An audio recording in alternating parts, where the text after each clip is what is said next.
Hey guys, welcome back to another video. Today we will be talking about this new poll from Survey USA, which is an A-plus pollster, as you can see there, meaning they are in the top tier of accuracy for pollsters. That shows Kamala Harris leading Donald Trump in the state of North Carolina. Now this is huge. North Carolina is a Republican state. North Carolina voted for Donald Trump by 1.3% in 2020. So if Kamala Harris flips the state, that would be, of course, a flip for, a flip of 16 electoral votes. They had 15 in 2020. They now have 16. But that would be a much needed flip for Kamala Harris, just giving her much more room when it comes to the Electoral College. It's out of Republican hands. I mean, if Biden had won it in 2020, that would have gave him a much more comfortable victory with 321 electoral votes. That would be, more of an electoral landslide than a close election. So North Carolina, now looking like it is in Kamala Harris's column, that could be huge. We are now moving away from a close election to more of a victory walk for Kamala Harris. I mean, the question is now becoming, what will her margin be? I don't see how it could expand past North Carolina, which, winning all the swing states, plus North Carolina, which is now a swing state. That would be 319 electoral votes. I don't think she could possibly expand on top of that, but this 319, it's a question of can she get there rather than a close election. I mean, I, for one, am becoming more and more confident, really day by day, especially during this DNC. We'll see how much of a bump she gets, but I'm becoming more and more confident that Kamala Harris will win the 2024 election. And this proves just that. Again, this is Survey USA showing Kamala Harris ahead by a point, 46 to 45. Not to mention, she has now taken the lead in the average of polls in North Carolina. This is huge. This just happened yesterday. We see we'll actually go back to August 12th. This seems like a while ago, but it was 10 days ago. Donald Trump was in the lead in North Carolina by a point. It looked competitive. Since then, we have seen many new polls that now show Kamala Harris taking the lead in North Carolina. Yesterday, she did take the lead in the average of polls. On the 20th, Donald Trump was ahead by 0.2%. On the 21st, yesterday, she took the lead by 0.2%, and she has kept that lead. She has actually expanded that lead now on the 22nd today to 0.3%. I mean, that is just tremendous for the Harris campaign to see, such an accomplishment like this. North Carolina is a state that always is competitive, right? In election after election, statewide, or more federal, I should say, but that are statewide, like Senate, President, even some House elections, those types of elections. But they're always battlegrounds. They're always close, but the Democrats can never seem to, quite clinch that victory. In 2020, Donald Trump won by 1.3%. It was very much a battleground state. It was the closest margin of any Trump state in 2020. In 2016, it was also competitive. Donald Trump won it by 3.7% in 2016 and 2020. The Democrats visited North Carolina repeatedly, really tried to get the state in their column, but both times they were unsuccessful. More recent example is 2022, where Ted Budd, the Republican, won by just 3.2%, a very narrow victory. And then more notably, this race was very, famous, I guess you could say. Got a lot of attention nationwide because it was expected to be extremely close. But Tom Tillis won by 1.7% over Cal Cunningham, the Democrat, which was also competitive. So that was just to show you how North Carolina is always competitive. In the past 2 presidential elections and the past 2 Senate races, North Carolina has been under 4 percentage points in every single one of those. So North Carolina is a close state, but all 4 times Republicans won the state.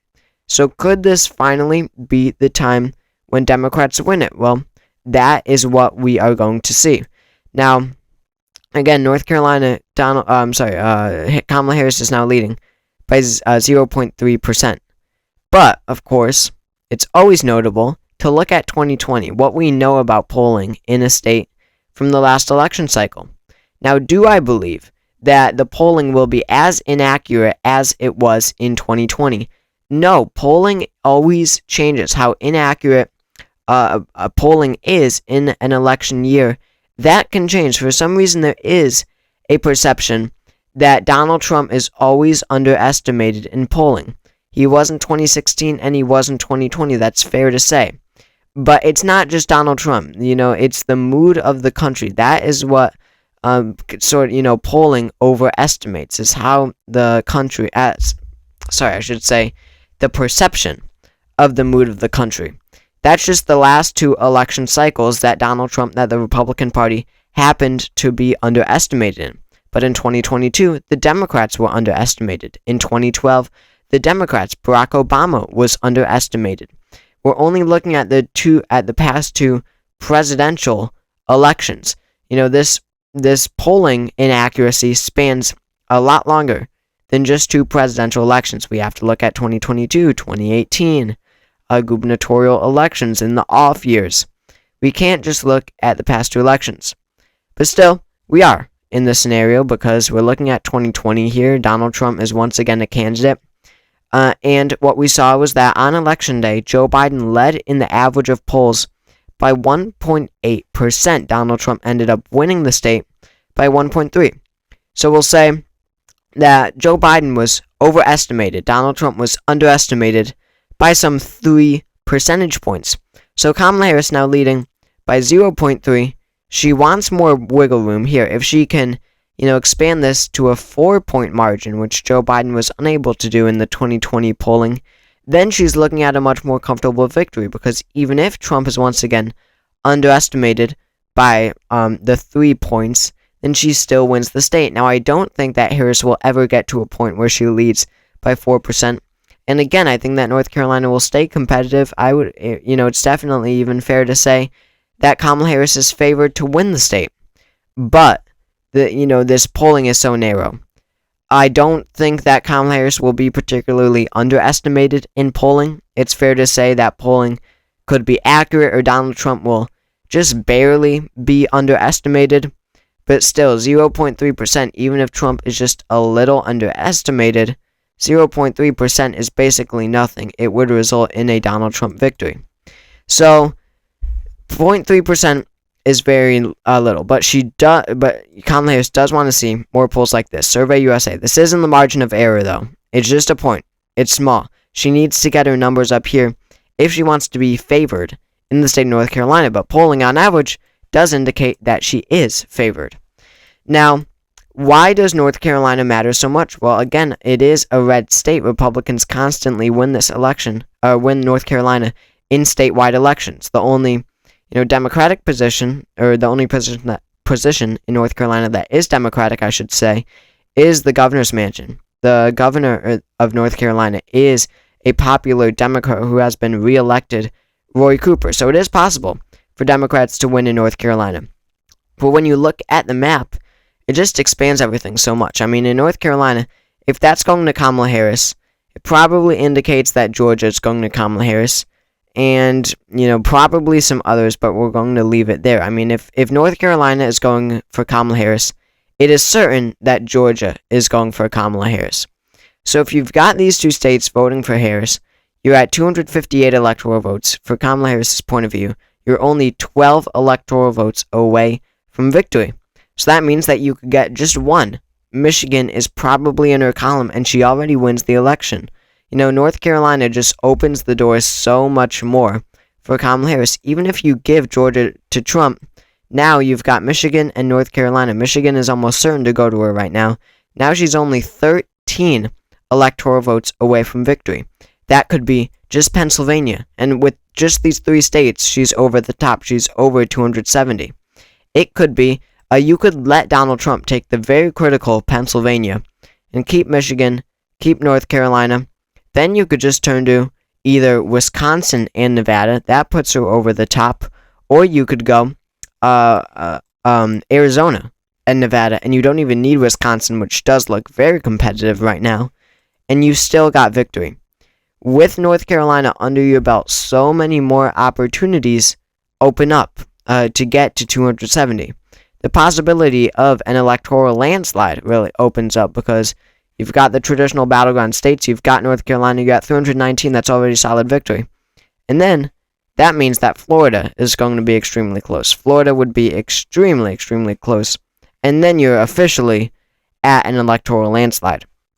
So, that's the state of the race right now. North Carolina does tell us a lot about where the state of the race is. North Carolina, it's a close state, but it does lean Republican. So if you're looking good in North Carolina, it tells you a lot about, about how you're looking in the rest of the battleground states. What your standing is in the rest of these states. But I'll also mention before I end this video that there's a gubernatorial election where Josh Stein, the Democrat, is up by 14% against the very controversial, very conservative Republican nominee, Mark Robinson. I absolutely think that Josh Stein will win the gubernatorial election. I have zero doubt about it. We're looking like it's going to be around an 8-point victory in my estimation. But it can be said that Josh Stein, even though he's not at the top of the ticket, the top of the ticket being the presidential race, being Kamala Harris and Tim Walz, he could still help out Kamala Harris. I mean, if voters are going to the polls because they are so concerned about someone as scary in their view as Mark Robinson becoming the governor of North Carolina, if, these more apolitical or, not as political voters are turning out to vote against Mark Robinson, and, they have some concerns about Trump, but, Mark Robinson is a lot more scared of them than Trump, then they are more likely to then vote for Kamala Harris. Now, will it make the difference in the state? That is hard to say. Probably not, but it absolutely doesn't hurt. You can just see here, Mark Robinson, lots of backlash, extremely controversial. So that's where things stand in North Carolina. A very interesting race here in North Carolina. This is the top battleground that I'm looking out for. This and Pennsylvania. I think that these are two very interesting races. I'm excited to see where these go. So thank you all for watching this video. If you enjoyed, make sure to subscribe down below. Trying to get to 10,000 subscribers before Election Day. So if you could help me out with that, that would be great. But again, thank you all for watching this video, and I will see you all later.